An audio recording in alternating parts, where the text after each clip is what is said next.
뉴스 스피치. 이번 대선에서 이재명 대통령은 1,700만 표를 넘게 득표하면서 역대 최다 득표수라는 기록을 세웠습니다. 종전 최고 기록이었던 윤석열 전 대통령을 넘어선 건데요. 득표율도 역대 민주당계 출신 대통령 중 가장 높았습니다. 최종 투표율은 79.4%, 3,500만 명이 넘는 유권자가 투표에 참여하며 28년 만에 최고 투표율을 기록한 이번 대선에서 이재명 신임 대통령은 1,728만 표를 얻었습니다. 역대 최다 득표수입니다. 지난 20대 대선에서 윤석열 전 대통령이 기록한 최다 득표수 1,639만 표를 넘어 새로운 기록을 만들어낸 겁니다.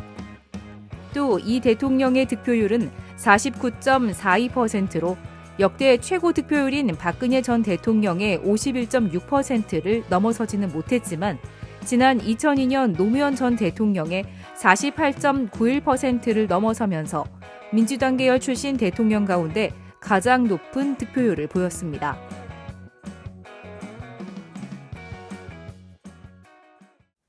네, 어제 저녁 개표 방송을 쭉 지켜봤는데요.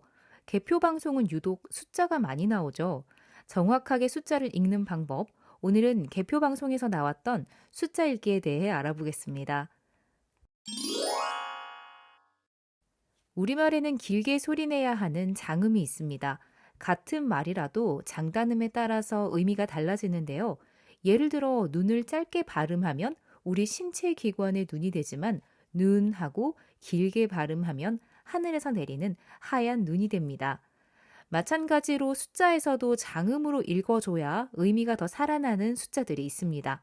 바로 2, 4, 5, 2, 셋, 넷, 만입니다. 장음을 잘 지키면 숫자 읽기의 느낌이 완전히 달라지는데요. 음식에 감칠맛이 나는 것처럼 읽는 맛이 납니다. 그리고 퍼센트 기호를 세일 몇 프로 되나요? 라는 말에 익숙해서 프로라고 읽는 사람들이 종종 있는데요. 퍼센트라고 읽어줘야 한다는 것 꼭 기억해 주세요. 자, 그러면 장음에 주의하면서 다시 한번 뉴스를 읽어보도록 하겠습니다. 이번 대선에서 이재명 대통령은 1,700만 표를 넘게 득표하면서 역대 최다 득표수라는 기록을 세웠습니다. 종전 최고 기록이었던 윤석열 전 대통령을 넘어선 건데요. 득표율도 역대 민주당계 출신 대통령 중 가장 높았습니다. 최종 투표율은 79.4%, 3,500만 명이 넘는 유권자가 투표에 참여하며 28년 만에 최고 투표율을 기록한 이번 대선에서 이재명 신임 대통령은 1,728만 표를 얻었습니다. 역대 최다 득표수입니다.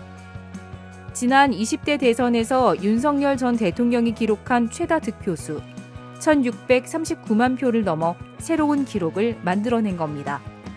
또 이 대통령의 득표율은 49.42%로 역대 최고 득표율인 박근혜 전 대통령의 51.6%를 넘어서지는 못했지만 지난 2002년 노무현 전 대통령의 48.91%를 넘어서면서 민주당 계열 출신 대통령 가운데 가장 높은 득표율을 보였습니다.